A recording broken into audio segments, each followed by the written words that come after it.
Sadhana Prime News. Hi, this is Anand Suryavanshi and you're watching Sadhana Prime News. हाय, मैं मौली। आप देख रहे हैं साधना प्राइम न्यूज, क्योंकि सच जरूरी है। ये सच जरूरी है। आप देख रहे हैं साधना प्राइम न्यूज, क्योंकि सच जरूरी है।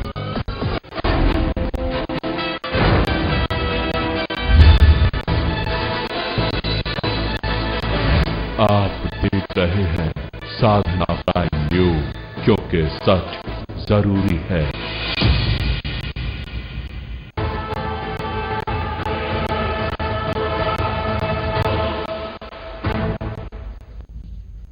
नमस्कार, स्वागत है आप सभी का हमारे खास कार्यक्रम प्राइम बहस में और मैं हूं आपके साथ श्रेया पाठक और मैं हूं अजीतेश मिश्रा।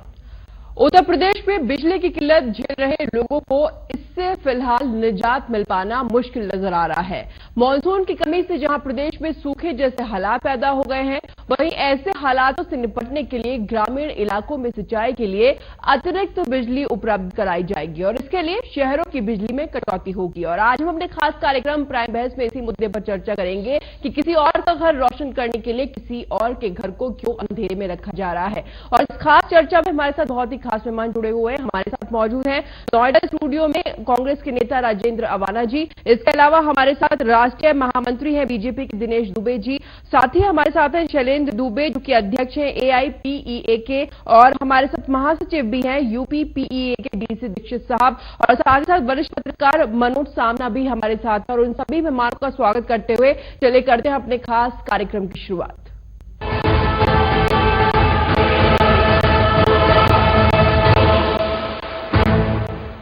और वहीं मानसून की कमी और सूखे के हालात ने प्रदेश में बिजली के गणित को बिगाड़ दिया है। सिंचाई के लिए गांव को अतिरिक्त बिजली देने के लिए शहरों की बिजली में कटौती की जाएगी। आइए आपको दिखाते हैं इस खास रिपोर्ट में। उत्तर प्रदेश में और बढ़ेगा बिजली संकट, शहरों में की जाएगी बिजली कटौती, ग्रामीण इलाकों को सिंचाई के लिए दी जाएगी बिजली, अगस्त से उपलब्ध कराई जाएगी बिजली।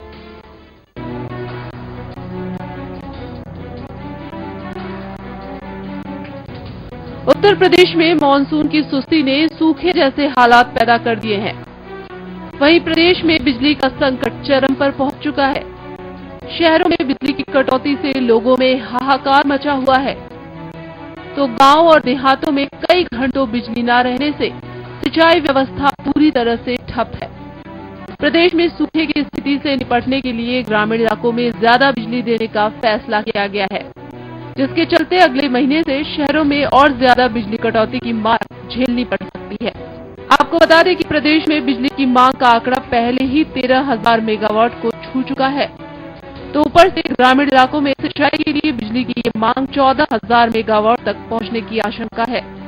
पावर कॉर्पोरेशन ने बिजली के हालातों की समीक्षा के बाद दिन में ग्रामीण क्षेत्रों में बिजली सप्लाई बढ़ाने के निर्देश दिए हैं। पावर कॉर्पोरेशन प्रबंधन के अनुसार फिलहाल प्रदेश में 700 मेगावाट अतिरिक्त बिजली उपलब्ध करानी है। प्रबंधन के मुताबिक 1 अगस्त से बिजली की उपलब्धता को बढ़ा लिया जाएगा, जिसके लिए शहरी इलाकों में आंशिक बिजली कटौती का विकल्प खुला रखा गया है।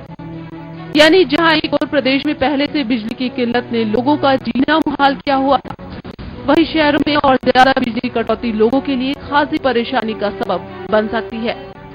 ब्यूरो रिपोर्ट, साधना प्राइम।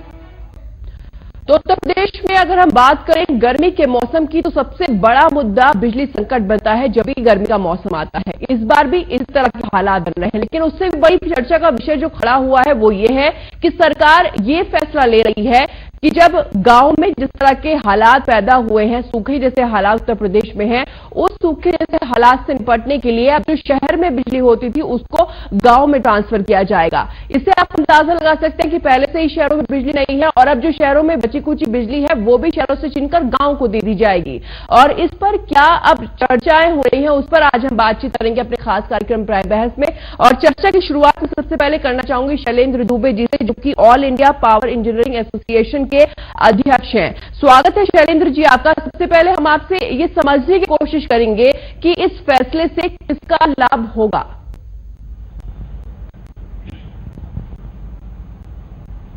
देखिए, सबसे पहली बात तो मैं यह स्पष्ट करना चाहूंगा कि बिजली की क्या मांग होगी अगस्त के महीने, सितंबर के महीने में, पूरे साल की मांग, उस मांग का पूर्वानुमान हम लोगों को रहता है। सेंट्रल इलेक्ट्रिसिटी अथॉरिटी उसका एक सर्वे करती है और क्या डिमांड होगी उसकी जानकारी रहती है और उसी के अनुरूप बिजली की उपलब्धता सुनिश्चित कराई जाती है। उत्तर प्रदेश का दुर्भाग्य यह रहा है कि पिछले 1.5 दशक में उत्तर प्रदेश में जो भी नई बिजली परियोजनाएं बनने के लिए दी गई वो एक तरफा सब निजी क्षेत्र को दी गई और निजी घरानों ने 2 परियोजनाओं को छोड़कर ललितपुर और बाघा परियोजना के अलावा कहीं पर काम भी नहीं शुरू किया और अन्यथा अगर जो 10,640 मेगावाट की परियोजनाएं निजी क्षेत्र को दी गई थी 5 साल पहले, 5 साल में पावर प्लांट लग सकते हैं।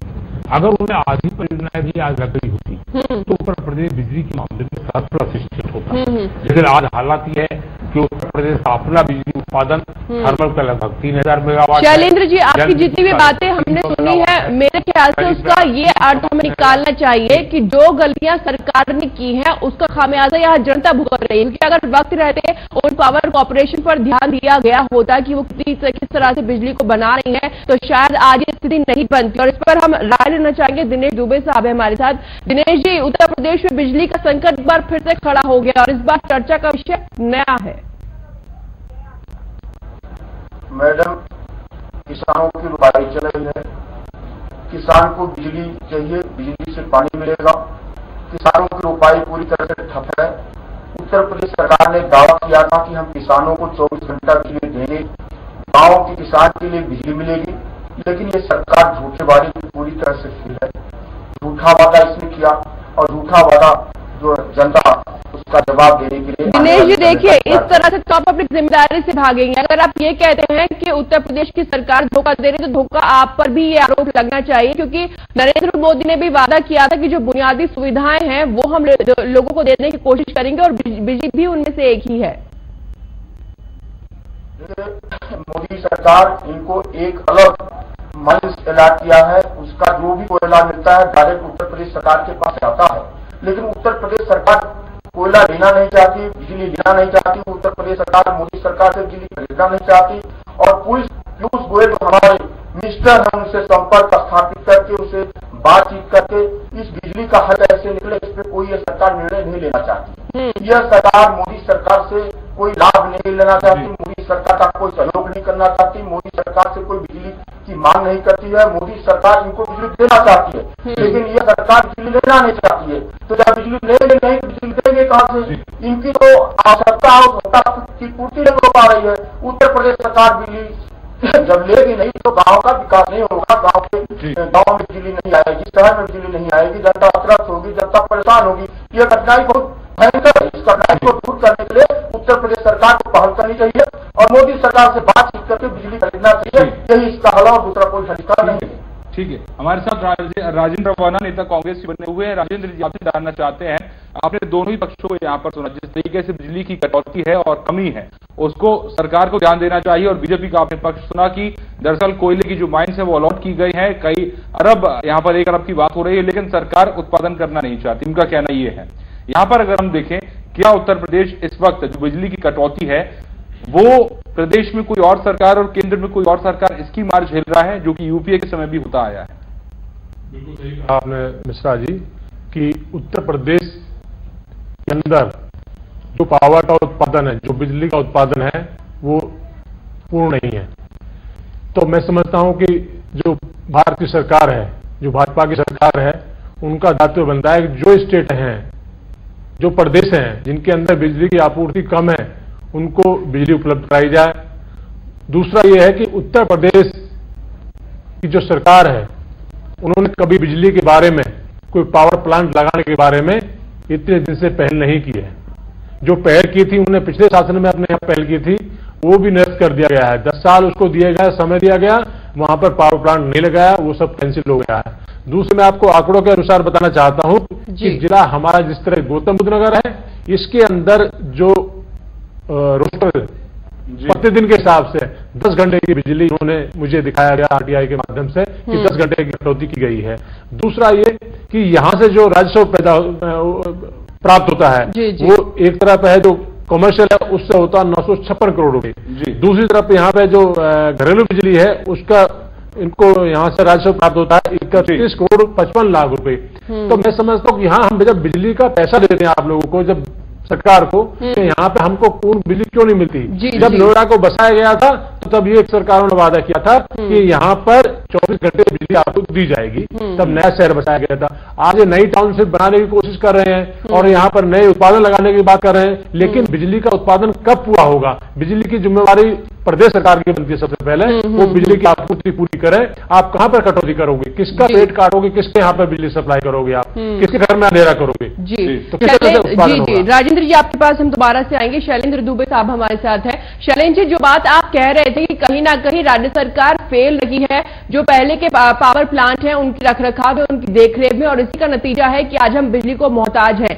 लेकिन मैं आपसे ये जानना चाहूंगी, जो सरकार ने एक नया तरीका निकाला है कि किसी के घर में अंधेरा करके किसी के घर को रोशन किया जाए, ये कितना कारगर साबित होगा उत्तर प्रदेश की परिस्थिति को अगर आज हम देखें तो?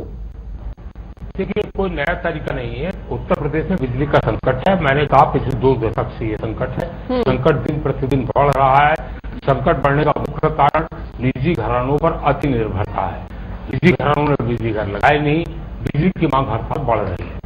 ऐसे में एक समान नीति का सरकार को परिचय देना चाहिए। समान नीति मेरा तात्पर्य यह है कि कुछ वीआईपी जिलों के नाम पर वहां 24 घंटे बिजली देने का कोई औचित्य नहीं है। वीआईपी वह है कंज्यूमर बिजली की दृष्टि से जो कंज्यूमर बिजली के बिल का भुगतान करता है। जो महानगर है उनको एक बराबर बिजली दी जाए, डिस्ट्रिक्ट हेडक्वार्टर को एक बराबर बिजली दी जाए, डिविजनल हेडक्वार्टर को एक बराबर बिजली दी जाए, गांव में एक बराबर बिजली दी जाए, तो कम से कम लोगों में असंतोष नहीं होगा कि यहाँ बिजली ज्यादा क्यों मिल रही है और वहां बिजली कम क्यों मिल रही है।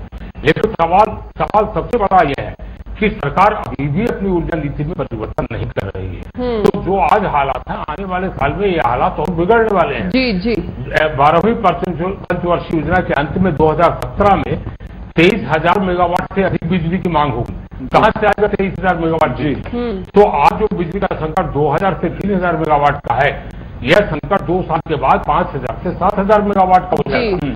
इसलिए वक्त रहते सरकार को ऊर्जा नीति में बदलाव करना चाहिए और सार्वजनिक क्षेत्र को महत्व देना चाहिए, क्योंकि सार्वजनिक क्षेत्र में जो भी इकाइयां लगाई जाती हैं वह इकाइयां समय से लग जाती हैं, जबकि निजी घराने अपने नफा नुकसान के हिसाब से काम करते हैं, वह जनहित के हिसाब से काम नहीं करते और वही प्रोजेक्ट लगाते हैं जहां उनको मुनाफा है, जहां मुनाफा नहीं है उन परियोजनाओं का काम शुरू भी नहीं करते। ठीक है, हमारे साथ मनोज सामना जी वरिष्ठ पत्रकार भी बने हुए हैं। मनोज जी आपके पास आते हैं। सवाल यहाँ पर यह है कि जिस तरीके से आपने सभी पक्षों को यहाँ पर सुना, बिजली की समस्या है उत्तर प्रदेश में, बात यहाँ पर जायज है और काफी लंबे समय से है, और कहीं ना कहीं जो बिजली को लेकर नीति है वो यहाँ पर जिम्मेदार ठहराई जा रही है।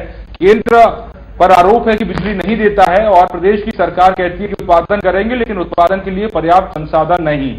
तो ऐसे में आखिरकार सरकार को किस तरह की नीति अपनानी चाहिए ताकि जो बिजली संकट है वो समय रहते सुधर सके? मानवीय संवेदनाओं को प्राथमिकता देना चाहिए जी, केंद्र को भी और राज्य को भी। जी, कोई वाईफाई फ्री दे रहा है, कोई कंप्यूटर फ्री दे रहा है, कोई लैपटॉप फ्री दे रहा है। जी, बिजली नहीं होगा चलेगा कैसे? विद्यार्थी पढ़ नहीं पाएगा, बिजली नहीं है सिंचाई नहीं हो पाएगी, बिजली नहीं है पढ़ाई नहीं हो पाएगी। बिजली केंद्र हो गया जीवन का मूलभूत आवश्यक वस्तु हो गया है। और अभी कानून व्यवस्था बिगड़ जाती है तो केंद्र सेना आ जाती है कि नहीं आ जाती है? बिजली बिगड़ जा रही है तो केंद्र को संज्ञान इसका लेना चाहिए। और केंद्र अगर बिजली दे रहा तो इनको बोली जो केंद्र बोल सकती है बिजली उठा चाहिए सस्ते में, क्योंकि जब औद्योगिक घराने की प्राथमिकता हो जाते हैं, जनता का सुख सुविधा दरकिनार कर दिया जाता है, तो ऐसे तमाम दोष उत्पन्न हो जाते हैं। बिजली इतना सेंसिटिव मुद्दा है कि ट्रांसफार्मर जब अगर बंद हो जाता है तो लोग दंगा कर देते हैं। जी, सरकार उसके गुण में जाने को तैयार नहीं है। दोनों सरकारें इस विषय पर चिंतन करने को तैयार नहीं है।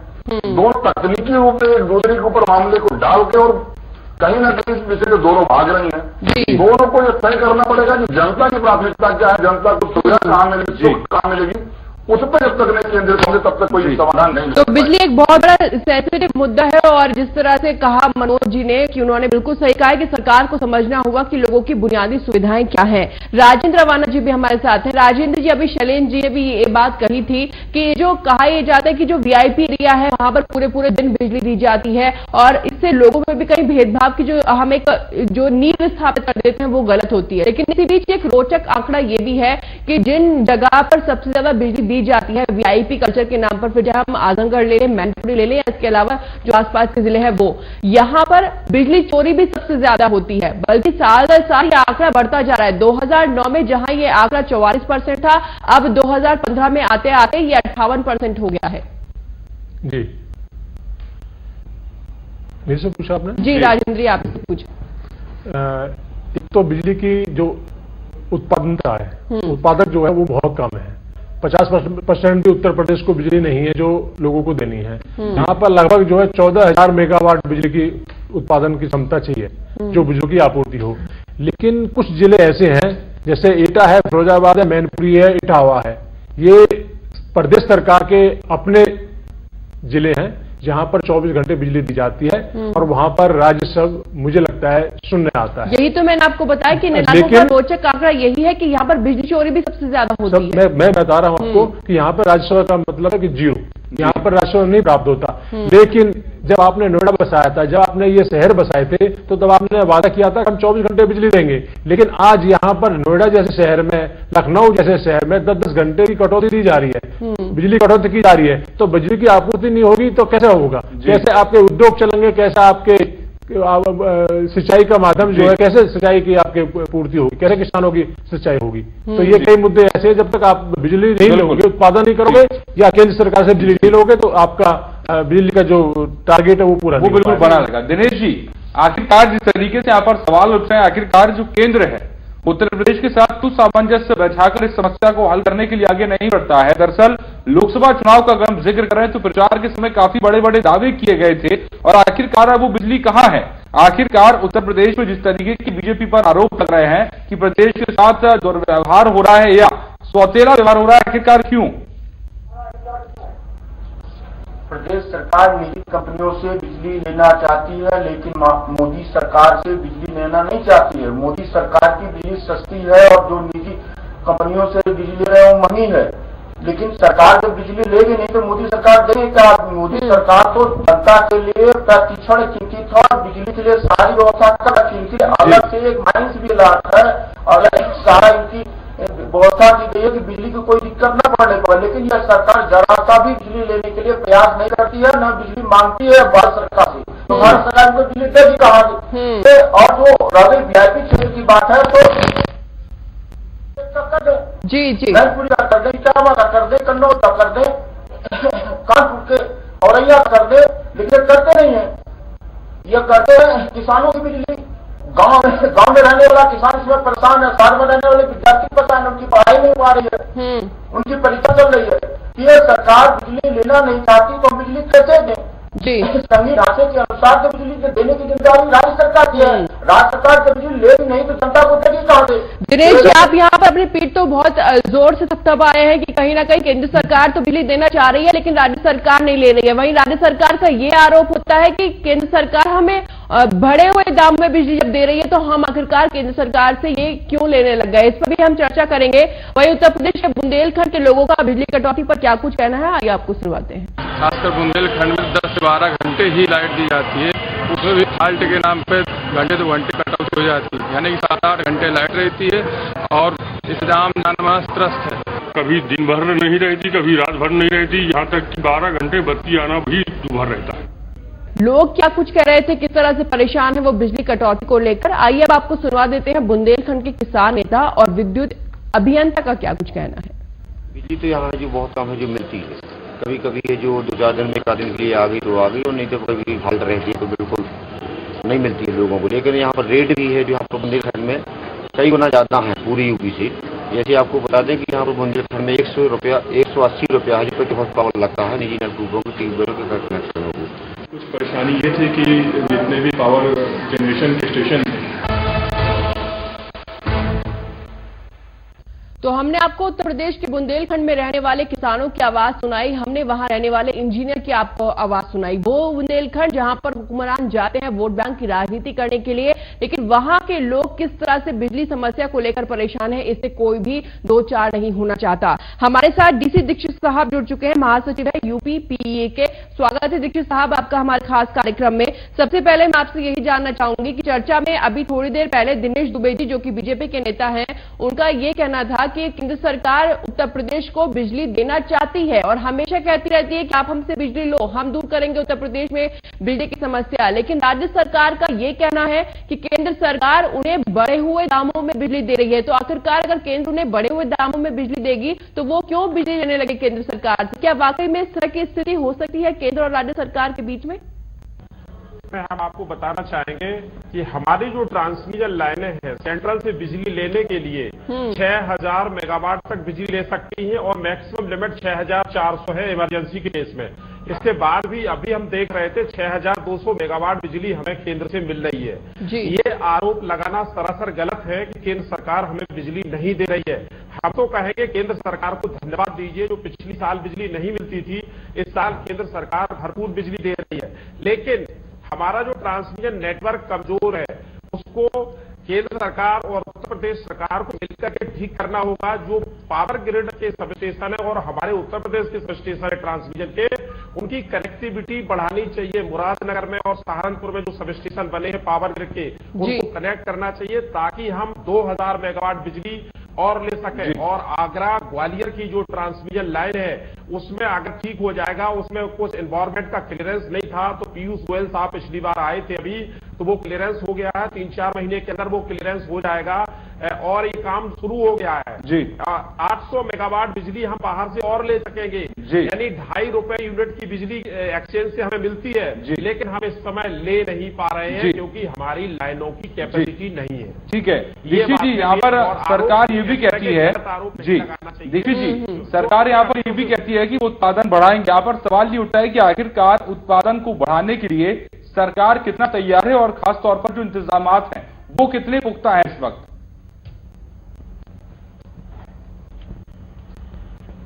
देखिए आपको बताएं, एक पावर हाउस लगाने में 6 to 7 ईयर लगते हैं। अगर हम सोचें कि आज यहाँ पावर हाउस लगाना है तो सारे क्लियरेंस लेकर के 6 to 7 यानी 6-7 साल लगते हैं नई जगह पर पावर हाउस लगाने में।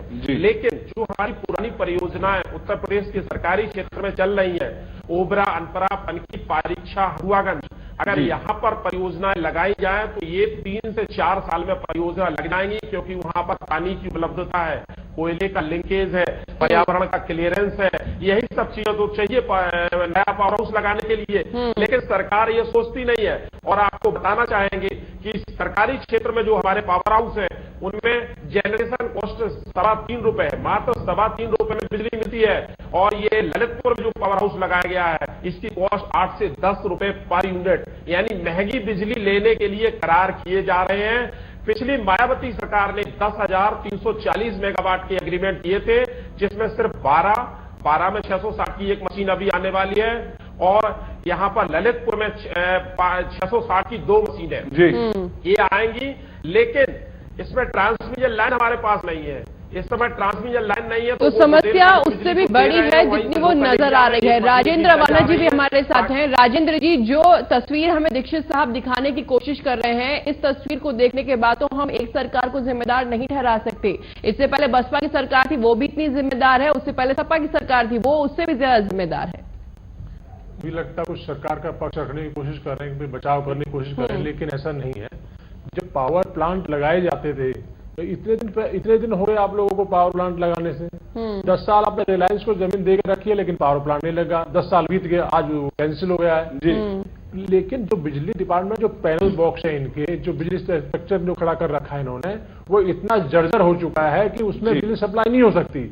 ये 3 चीजों को नहीं सोचते, इसके ऊपर कभी अध्ययन नहीं करने की कोशिश करते कि हमारी लाइन जहां से जाएगी, जहां से हम पावर लेंगे और जहां पे हम जो ट्रांसमीटर अपना लगा रखा है उसकी देखरेख के लिए इनके पास कुछ नहीं है। जैसे यही तो उदाहरण देता हूं मैं, यहाँ पे पावर जो पैनल बॉक्स जो लगा दिए जाते हैं, लेकिन उत्तर प्रदेश के जो बिजली विभाग है इनके पास इतना पैसा नहीं है उसको मेंटेनेंस कर सके। वो मेंटेन करने के लिए उनके पास पैसा नहीं है। वो कहते हैं हमारे पास पैसा नहीं है, तार नहीं है हमारे पास में, तो इनके पास छोटी छोटी चीजों के लिए पैसा नहीं है। अब पैसा नहीं है तो बिजली की आपूर्ति कैसे हो पाएगी? वो घटनाएं होती रहती हैं, कहीं बिजली टूट गई, कहीं कुछ तार टूट गई, कहीं कुछ हो गया। लेकिन मैं ये समझता हूँ कि इसके अंदर कानून व्यवस्था की स्थिति भी खराब हो सकती है, क्योंकि पिछले दिनों ये एक जूनियर इंजीनियर को ग्रामीण लोगों ने बंधक बना लिया कि वहां उनके यहाँ बिजली सप्लाई नहीं हो रही। तो मुझे लगता है धीरे धीरे ऐसे लोग जो है, जब बिजली अधिकारियों को लोग परेशान करेंगे, कानून की स्थिति भी खराब होगी और बिजली की आपूर्ति भी नहीं हो पाएगी हमारे यहाँ पर। जी ठीक है, मनोज जी के पास चलते हैं। मनोज जी, यहाँ पर सवाल ये उठ रहा है, जिस तरीके से केंद्र और राज्य के बीच रस्साकशी का दौर आपने देख लिया,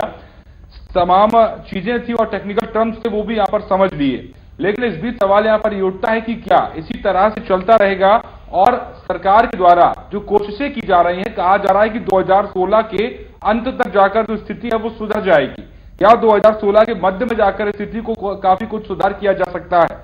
तो उस बीच अगर हम देखें कहां स्थिति नजर आ रही है? विद्युत आपूर्ति को लेकर सरकारों की प्राथमिकता पिछले 15 वर्ष से उत्तर प्रदेश में चुनावी रही है, और कोई भी सुधार की बात वो तब करता है जब उसको लगता है कि हमारी सरकार का अंत होने वाला है। जी, कोई इस बात को लेकर चिंतित ही नहीं है कि विद्युत देने के बाद पूरे प्रदेश का गति बदलने वाला है। बड़े बड़े ओहदेदार, बड़े बड़े नेता बड़ी बड़ी आपूर्ति अपने जिले में करा रहे हैं, वहां से विद्युत वसूली नहीं करा रहे हैं। जी, तो जितने बड़े यश के भागी हैं कि विद्युत आपूर्ति करा रहे हैं, कोई आजमगढ़ करा रहा है, कोई कन्नौज करा रहा है, उनको ऑपरेट मिल रहा है, उतनी बड़ी चोरी वहां करा रहे हैं। आप मेगा सिटी का प्लान तैयार कर रहे हो, आप मेट्रो चलाने की बात कर रहे हो, बिजली रहेगी नहीं तो मेगा सिटी बनेगा कहाँ, मेट्रो चलेगा कहाँ? ऐसे बिजली नहीं रहेगा, डायरेक्ट पे काम चलेगा। बिजली तो यथार्थ है, बिजली सत्य है, अगर सत्य दोगे नहीं, ऊर्जा दोगे नहीं, ताकत दोगे नहीं, विकास होगा कहाँ? जी, दीक्षित जी, आपसे बात कर रहे हैं, आप जनता में प्रसारित कर रहे हैं बिजली के नाते। अगर बिजली नहीं रहेगी, एक प्राथमिकता तय कर दो। अस्पतालों में बिजली नहीं है, लोगों के अल्ट्रासाउंड नहीं हो पा रहे, एक्सरे नहीं हो पा रहे हैं, जीवन मरण का सवाल है, वहां बिजली आप नहीं दे रहे हो, एक नीति बना दो, अस्पतालों को बिजली देंगे। विद्यार्थी गर्मी से जूझ रहा, वापस लौट आ रहा है, धूप चल रहा है, नहीं पढ़ पा रहा है। इलाहाबाद विद्युत हब है, वहां पे विश्वविद्यालय के लड़के प्रदेश भर के पढ़ने जी, दिनेश दुबे जी भी हमारे साथ जुड़े हुए हैं। दिनेश दुबे जी, यहाँ मनोज जो तस्वीर दिखा रहे हैं वो तस्वीर हमें से किसी से भी छुपी हुई नहीं है, लेकिन अब आप ये बताइए कि उत्तर प्रदेश में जो बिजली का संकट दिन पर दिन बढ़ता जा रहा है, बदहाल होती जा रही है बिजली की स्थिति, वो सुधरेगी कैसे? क्योंकि ये एक दिन का काम तो है नहीं, कम से कम अब नरेंद्र मोदी उत्तर प्रदेश का भला ही कर दे तो लोग उनके गीत भी गाएंगे। नरेंद्र मोदी जी उत्तर प्रदेश भला करने के लिए ज्योति गांव योजना के तहत बहुत बड़ा प्लान का उन्होंने अभी उद्घाटन किया है। वो उद्घाटन पूरे उत्तर प्रदेश में अपना प्रभाव दिखाने वाला, बहुत जल्दी इंतजार कीजिए। वो ऐसा प्रोजेक्ट है जो उत्तर प्रदेश को बिजली देगा और गाँव में बिजली की चमक दिखाई देगी, बिजली का उजाला गाँव में पहुंचेगा।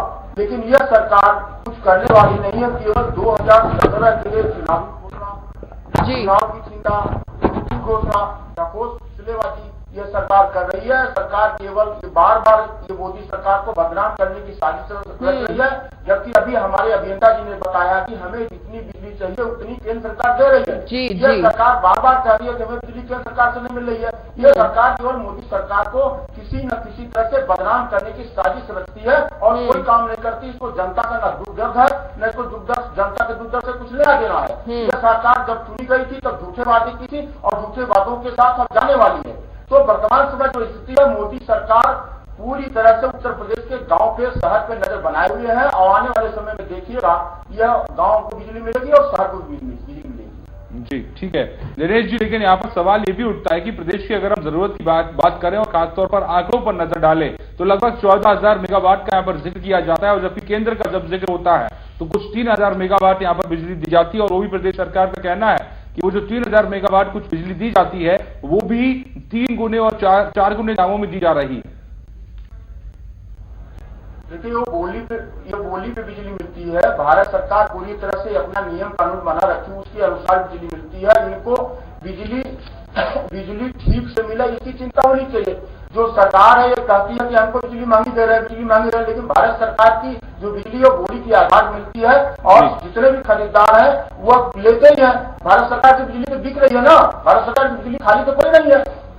जी, तो दीक्षित साहब भी लगातार हमारे साथ जुड़े हुए हैं। दीक्षित साहब, अब ये बताइए कि अब जो स्थिति है उत्तर प्रदेश में बिजली को लेकर, किसानों का भला करने की कोशिश राज्य सरकार यहां पर करती हुई नजर आ रही है, लेकिन अगर हम शहरों की बात करें, शहरों से जो रेवेन्यू जनरेट होता है उसके बाद में अब जब बिजली वहां पर नहीं होगी तो वो स्तर तो और नीचे जाएगा, यानी कि घाटा और ज्यादा बढ़ेगा। अब उसको कैसे बैलेंस करेगी सरकार?